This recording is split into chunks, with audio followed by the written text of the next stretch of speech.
अस्सलाम वालेकुम व्यूअर, कैसे हैं आप सब लोग। आज मैं आपके साथ शेयर करने जा रहा हूँ नमल का चौथा बाब, जिसका नाम है इंसान दोस्त।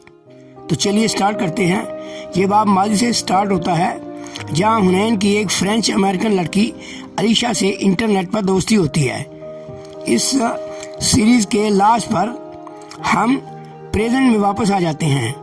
जुमर और सादी की फैमिली किसी शादी की तकरीब में जाते हैं। वहाँ इनकी मुलाकात हम्माद की फैमिली से होती है। वहाँ नुदरत जुमर को एक लड़की दिखाती है शादी के लिए, मगर इसको डर है कि वो इनकार कर देगी। जुमर कहती है हमारे शादी में कोई बुराई नहीं, वो इनकार नहीं करेंगे। हुनैन कहती है मेरे मामू फारिस में भी कोई बुराई नहीं थी, मगर आपने इनको जंगली, जाहिल और गुस्सावर कह के रद्द कर दिया। और ये सुनकर जुमर का जैसे सांस तक रुक गया। तो व्यूअर्स, यहाँ हम एक बार फिर माजी में 5 साल पीछे चले जाते हैं। सादी इंग्लैंड जा चुका है अपनी स्टडीज़ के लिए। हुनैन और अलीशा अब भी इंटरनेट पर बात करते हैं। अब अलीशा एक नौजवान लड़की है 20 साल की। वो अपना हर मसला इससे शेयर करती है। अलीशा कहती है मसले खुद हल नहीं होते, करने पड़ते हैं। खुद में हिम्मत पैदा करो या ज़्यादा हिम्मत वाले को तलाश करो, तभी खून की बेल होती है। औरंगजेब कारदार हुनैन को अपने घर बुलवाते हैं। सादी इंग्लैंड में सारा खाला के साथ है, जो PhD कर रही है। वो कहता है कि अब बस 1 साल रह गया है, फिर हम भी बाकी फैमिली के साथ होंगे पूरा 1 साल। जवाहरात शहरीन और सोनिया को लेकर इंग्लैंड जाने की तैयारी कर रही हैं। औरंगजेब इससे अपने डॉक्यूमेंट्स मंगवाता है।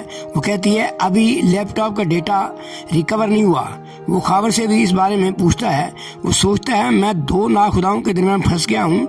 नुदरत और हुनैन फारिस की एनेक्सी में इससे मिलने आते हैं। नुदरत फारिस से जरताशा के बारे में बात करती है।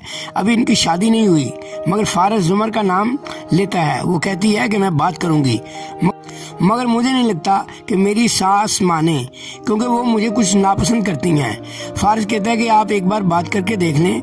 हुनैन ये सब बातें छुप कर सुन लेती है और फारिस की गाड़ी में एक हीरे की लौंग यानी नोज पिन देखती है। वारिस इसको ये सब किसी और को बताने से मना करता है। वहीं औरंगजेब की मुलाजिमा मैरी हुनैन को बुलाने आती है। वारिस भी इसके साथ जाता है। कारदार सब ड्राइंग रूम में है।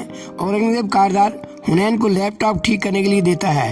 हुनैन 2 मिनट में ठीक कर देती है। जब वो मसला पूछता है तो वो जवाहरात की तरफ देखकर कहती है कि लगता है किसी ने शरारत की है। वारिस वापसी पर इससे कहता है कि कारदार से दूर रहो। वहाँ आशम भी खबर से कहता है कि वारिस पर नजर रखो।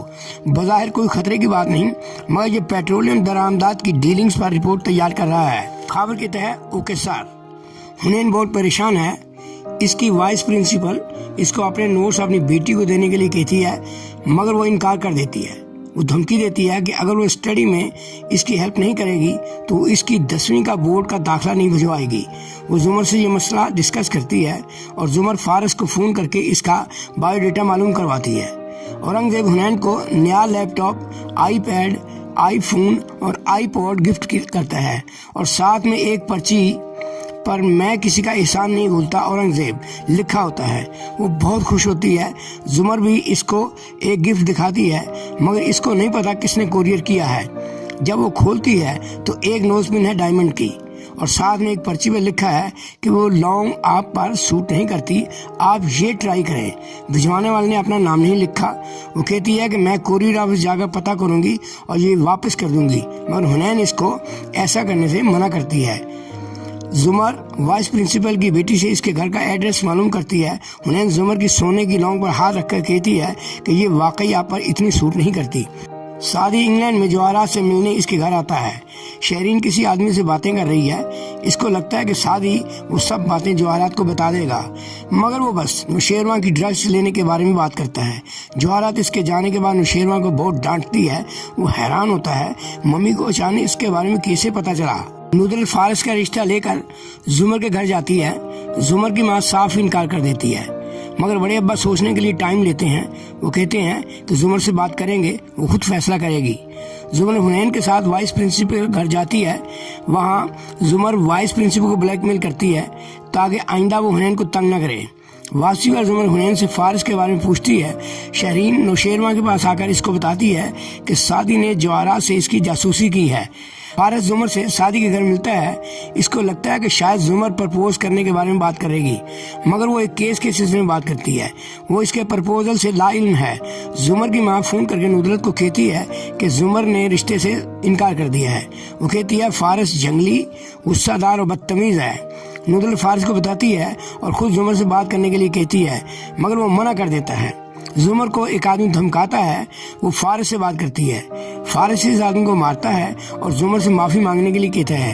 نوشیروان سعدی کو بلا کر بہت باتیں سناتا ہے کہ اس نے جواہرات کو ڈرگز لینے کا کیوں بتایا۔ زمر اور ہاشم کی پہلی ملاقات کسی کیس کے سلسلے میں ہوتی ہے۔ ہاشم زمر سے کہتا ہے کہ اپنے کلائنٹ کو کٹہرے میں لے کر آئے، میں اس کے لیے کم سے کم سزا کی اپیل کروں گا، مگر وہ اس کو سزائے موت کی سزا دلوا دیتا ہے۔ زمر کہتی ہے کہ تم نے مجھے دھوکہ دیا ہے۔ وہ کہتا ہے کہ نہیں، میں نے تو تمہیں سبق دیا ہے کہ آئندہ تحریری بیان کے بغیر کسی پر یقین نہیں کرتے۔ اس وجہ سے زمر کی جاب چلی جاتی ہے۔ فارس اس کے پاس آتا ہے۔ وہ فارس سے کہتی ہے کہ مجھے جاب سے نکال دیا گیا ہے، مجھے یہ جاب چھوڑنا تھی، مگر اس طرح نہیں۔ فارس حیران ہوتا ہے۔ وہ اس سے پوچھتا ہے کہ کیا آپ کی امی نے آپ سے میرا ذکر کیا تھا پچھلے ہفتے؟ وہ کہتی ہے نہیں، کیوں؟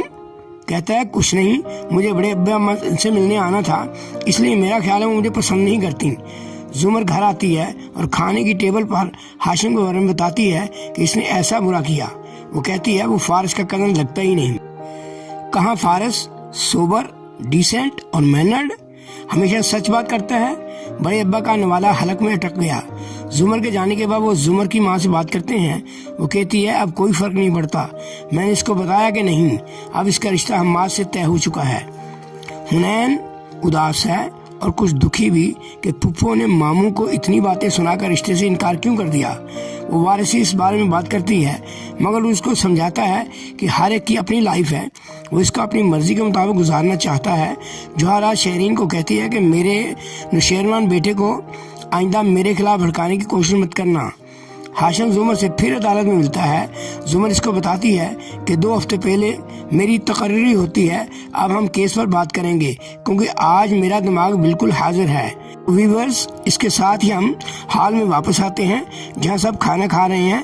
حنین اس کو کہہ کر وہاں سے اٹھتی ہے ایک سوال کا جواب جو وہ بہت دیر سے سوچتی ہے کہ فارس نے میرے ساتھ ایسا کیوں کیا۔ اس کو جواب مل جاتا ہے، اس نے اپنے ٹھکرائے جانے کا انتقام لیا تھا۔ اس نے کہا تھا تمہیں صرف ایک گولی ماروں گا دل پر۔ حنین ہاشم سے اس کے فادر کی ڈیتھ کا افسوس کرتی ہے۔ وہ بھی کہتا ہے کہ جو کچھ آپ کی فیملی کے ساتھ ہوا مجھے اس کا افسوس ہے۔ حنین واپس زمر کے پاس آتی ہے اور سعدی کو بتاتی ہے کہ ہاشم بھائی افسوس کر رہے تھے۔ سعدی کہتا ہے کہ ان کے کہنے سے افسوس کافی نہیں ہوتا۔ ویورز، اس کے ساتھ ہی اس باب کا اختتام ہوتا ہے۔ بہت جلد آپ سے ملیں گے اگلے باب کے ساتھ۔ Thank you, take care.